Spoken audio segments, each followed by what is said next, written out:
Setelah Adam alaihi salatu wassalam diturunkan di India dalam satu riwayat, kemudian Hawa diturunkan di Makkah, maka Allah subhanahu wa ta'ala pertemukan keduanya. Dari sinilah kemudian Allah subhanahu wa ta'ala berikan karunia kepada Adam dengan beberapa putra dan putri. Jadi Hawa itu setiap melahirkan selalu kembar. Jadi ada laki-laki, ada perempuan. Dan Hawa melahirkan sampai 20 kali. Artinya bahwa Nabi Adam alaihi salatu wassalam memiliki anak 40. 20 laki-laki dan 20 perempuan. Begitulah Allah subhanahu wa ta'ala berikan pasangannya masing-masing. Maka di antara putra dan putri Adam alaihi salatu wassalam, yang paling sulung atau yang paling besar adalah Habil, karena Qabil itu adiknya. Lah karena keduanya sudah dewasa, maka Allah subhanahu wa ta'ala mensyariatkan kepada Adam untuk menikahkan keduanya. Maksudnya pasangan Habil dinikahkan dengan Qabil, dan pasangan Qabil dinikahkan dengan Habil. Lah kebetulan Habil ini ketika dilahirkan pasangannya itu kurang cantik. Berbeda dengan Qabil, pasangannya sangat cantik sekali. Ketika Allah subhanahu wa ta'ala memerintahkan Adam agar Habil menikahi kembarannya Qabil dan Qabil menikahi kembarannya Habil, naluri Qabil berjalan. Kalau saya menikahi kembaran Habil, istri saya tak cantik. Enak kali si Habil itu dapat pasangannya. Dari sini kemudian ikhwafilin muliakan Allah subhanahu wa ta'ala, syaitan datang memberikan was-was kepada Qabil. Akhirnya Qabil memiliki penyakit yang disebut dengan hasad. Inilah penyakit yang pertama kali muncul di bumi. Karena hasad itu penyakit yang pertama kali muncul di langit ketika iblis hasad kepada Adam, dan hasad pula penyakit yang muncul pertama kali di bumi ketika hasadnya Qabil kepada Habil. Lah di sini ikhwafilin muliakan Allah subhanahu wa ta'ala, Allah subhanahu wa ta'ala menggambarkan kisah ini di dalam surah Al-Maidah ayat 27, 28, 29 dan 30 serta 31. Allah subhanahu wa ta'ala berfirman, "Watslu alaihim naba abnai Adam bil haqq."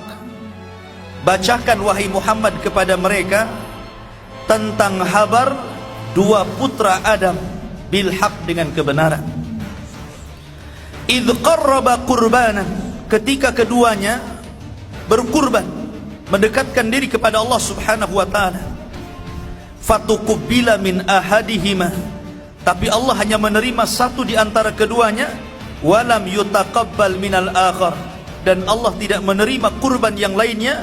Qala, berkata salah satunya, la aqtulannaka, saya akan bunuh engkau. Qala, maka orang yang dibunuh itu mengatakan, yang akan dibunuh itu mengatakan, innama yataqabbalullahu minal muttaqin, sesungguhnya Allah hanya menerima kurbannya dari hamba-hambanya yang bertakwa. Kisahnya begini ikhwan. Jadi ketika Nabi Adam alaihi salatu wassalam memerintahkan putranya ini menikah, Qabil ini menolak, tidak mau. Enak saja saya menikahi wanita yang kurang cantik, saya mau tetap dengan kembaran saya. Adam ini bukan bapak diktator, bukan bapak yang artinya memaksakan anak-anaknya, tidak. Dia tetap berusaha supaya Qabil ini mau menerima perintah Allah. Dari situlah kemudian Adam alaihi salatu wassalam berdoa, maka turunlah syariat untuk kurban. Ketika ada putusan untuk berkurban, Maka Habil kemudian berkurban dengan hartanya, karena dia seorang peternak, maka dia kurbankan kambing terbaiknya. Lah Kabil ini bukan peternak tapi petani. Karena memang dari awal dia sudah hasad kepada Qabil. Kemudian dia melihat pandangan berbeda kepada ayahnya, seolah-olah ayahnya berpihak kepada Habil. Dari situlah kemudian Qabil pun seolah-olah tidak terima dengan perintah Allah. Makanya kemudian dia asal-asalan mengambil buah-buahan yang jelek gitu kan, yang kalaupun diberikan kepada binatang tidak mau makan bahasanya. Tapi karena itulah Qabil marah gitu kan, dia bawa sekeranjang buah-buahan yang buruk dinaikkan ke atas gunung. Di sini Allah Subhanahu wa taala berfirman dalam Al-Qur'an ini, "Idz qarraba qurbanan fatuqbila min ahadihima." Maka Allah hanya terima satu saja dari keduanya, walam yutaqabbal minal akhar. Allah kirimkan api dan hanya melahap kambingnya si Habil saja. Maka ketika Qabil melihat bahwa kurban dia ditolak, marah dia. Kemudian dia mengatakan, la aqtulanna, kubunuh kamu, kubunuh kamu.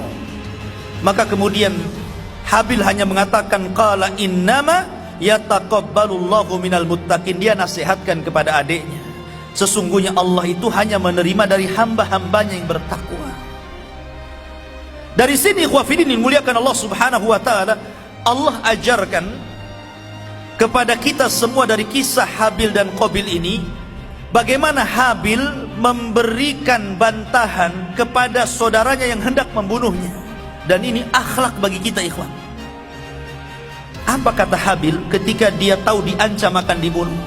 Sebenarnya disebutkan dalam tarikh, Habil ini orangnya besar, kekar, lebih kuat dibandingkan adiknya Qabil. Kalaupun keduanya bergulat, pasti kalah adiknya itu. Lah, apa yang diajarkan Habil kepada kita? Allah mengatakan, la imbasatta yadaya, la imbasatta ilayya yadaka litaktulani, ma ana bibasiti yadiya ilayka liaktulak. Jika engkau arahkan tanganmu untuk membunuh diriku, maka tanganku tidak akan aku ulurkan untuk membunuh dirimu. Inni akhafullah, karena saya takut kepada Allah Rabbal Alamin, Rabb yang menguasai alam semesta ini. Disebutkan oleh Al-Imam Ibnu Katsir rahimahullahu ta'ala dalam Bidayah wa Nihayah. Beliau mengatakan, ketika suatu waktu Habil ini telat pulang. Ketika itu Adam alaihi salatu wassalam memerintahkan Qabil untuk mencari Habil. Dicarinya Qabil ini, Habil ini oleh Qabil. Rupanya setelah dia mencarinya itu, dia melihat abangnya sedang tertidur. Maka dia ambil batu, kemudian batu besar dibenturkan di kepalanya. Meninggallah Habil ini. Lah ketika meninggal ikhwafidil muliakan Allah Subhanahu wa taala, Qabil pulang seolah-olah tidak bersalah dia. Ketika itu lama Adam kehilangan Habil. Akhirnya Qabil itu mulai diliputi rasa takut dan menyesal. Kemudian dia pun pergi meninggalkan Adam alaihi salatu wassalam. Dia ambil lagi jasad Habil, kemudian dia bawa ke sana kemari. Ada yang mengatakan dalam sebuah riwayat sampai bertahun-tahun. Artinya Allah Subhanahu wa taala rawat jasad Habil, tidak musnah dimakan tanah itu kan. Bertahun-tahun bingung dia harus diapakan jasad ini. Sampai pada suatu waktu akhirnya kemudian Allah Subhanahu wa taala mengutus ghuraban, fa ba'atsallahu ghuraban. Maka Allah Subhanahu wa taala kirimkan burung ghurab, burung gagak. Ketika itu gagak ini sedang ngorek-ngorek tanah dengan kakinya. Dari situlah kemudian terinspirasi si Qabil ini untuk menguburkan Habil. Dari situlah kemudian Qabil menguburkan Habil. Dan belakangan Adam tahu. Lah kemudian Adam alaihi salatu wassalam pun dicabut nyawanya, dan dialah Nabi yang pertama yang wafat di permukaan bumi. Lah ketika Adam alaihi salatu wassalam wafat, maka mulailah beranak pinak keturunannya yang ada di bukit, dan Habil pun beranak pinak keturunannya yang ada di lembah. Dari sini ikhwah fillah dimuliakan Allah Subhanahu wa taala, Allah Subhanahu wa taala mulai memisahkan mana orang-orang yang baik, mana orang-orang yang jahat.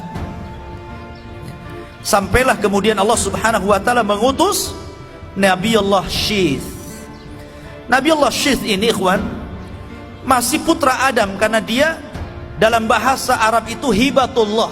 Allah hadiahkan kepada Adam pengganti Habil ini seorang nabi namanya Syith. Dan Allah memberikan 50 lembar sahifah kepada Syith. Makanya ada hadis yang mengatakan Allah menurunkan kitab dari langit itu sebanyak 104 kitab. Yang 4 ma'ruf, Taurat, Zabur, Injil, Taurat, Zabur, Injil dan Al-Quran, itu yang 4. Yang 100 itu disebut suhuf namanya.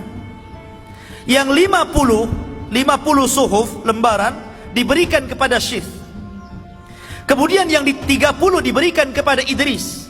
Kemudian yang 10 diberikan kepada Ibrahim, dan yang 10-nya lagi diberikan kepada Musa selain Taurat.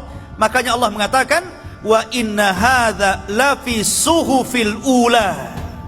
Dan dalam Al-Qur'an itu terdapat suhuf yang pertama, suhufnya Syith, suhufnya Idris, suhufnya Ibrahim, dan suhufnya Musa. Makanya Allah mengatakan inna hadza lafi suhufil ula suhufi Ibrahim. Allah berikan 10 suhuf wa Musa, dan suhufnya Nabi Musa yang 10 selain Taurat. Ya. Lah Syith ini diutus oleh Allah Subhanahu wa taala sebagai pengganti Adam. Mulailah dia berdakwah dan berdakwah sampai ketika Qabil meninggal dunia. Ketika Qabil meninggal dunia, syaitan ini tidak membiarkan jasadnya begitu saja. Tapi syaitan menjadikan momentum meninggalnya Qabil ini menciptakan sebuah kemaksiatan baru. Kalau sebelumnya syaitan sudah membuat kemaksiatan hasad, kemudian pembunuhan, ini maksiat yang nomor 2. Ini yang nomor 3 lain lagi. Jadi ketika kematian Qabil itu, syaitan menjelma menjadi orang soleh. Kemudian mendatangi kabilahnya Qabil ini dan mengatakan, kalian tidak boleh langsung menguburkan bapak kalian Qabil, tetapi hendaklah dimuliakan dulu, biarkan jasadnya dulu, jangan langsung dikuburkan, hormati kematiannya. Dari situlah kemudian orang ini, maksudnya iblis yang menjelma sebagai manusia ini, menciptakan alat musik, ya, namanya seruling, mizmar.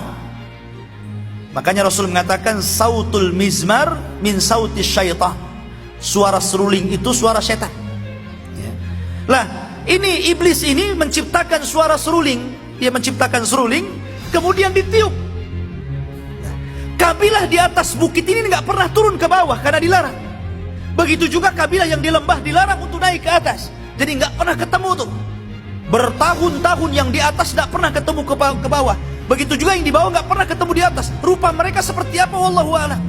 Tapi Allah Subhanahu wa taala takdirkan, karena Qabil ini istrinya cantik, maka wanita-wanitanya semuanya cantik. Wanita-wanitanya itu semuanya cantik keturunannya. Sementara yang di atas, ya kan, rata-rata wanitanya kurang cantik, tetapi anak-anak mudanya tampan-tampan. Maka ketika mendengar suara seruling, aneh bagi mereka. Nggak pernah mereka mendengar suara lagu, suara musik gitu kan, instrumen musik dari seruling itu nggak pernah. Tapi kok rasanya aneh.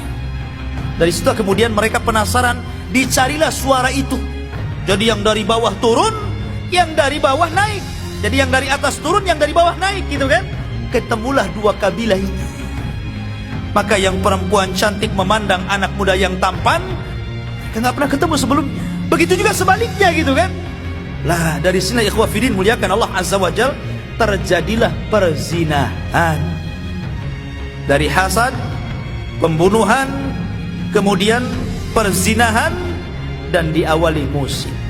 Makanya musik, zina, dan khamr ini 3 serangkai yang tidak mungkin dilepas.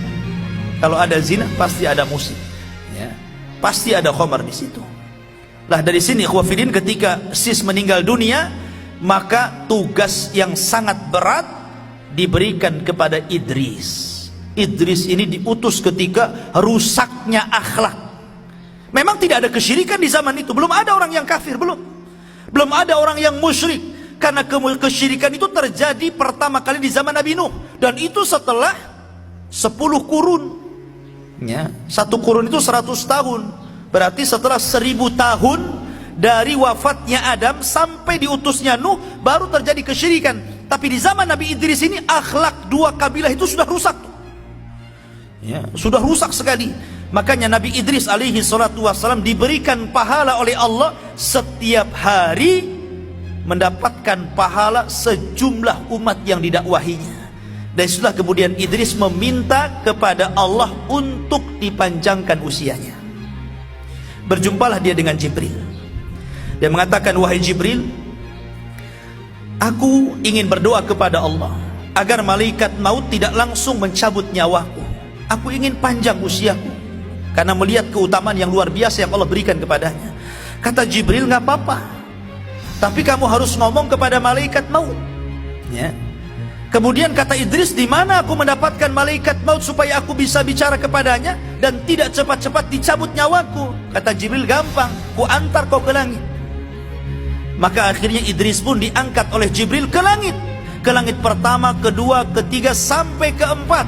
Dan ini diisyaratkan dalam Al-Quran, wa rafa'nahu makanan aliyah. Kami angkat Idris ke tempat yang tinggi, maksudnya ke langit keempat. Kononnya mau berjumpa dengan malaikat maut, ya. Sesampainya di langit keempat, malaikat maut sudah nunggu di situ, ya. Belum dipanggil sudah muncul. Yang heran Jibril. Kata Jibril, ya malakal maut, kenapa kamu ada di sini? Kata malaikat maut, wahai Jibril, barusan Allah memerintahkan aku untuk mencabut nyawa manusia di langit keempat. Aku pun heran, mana ada manusia di langit keempat.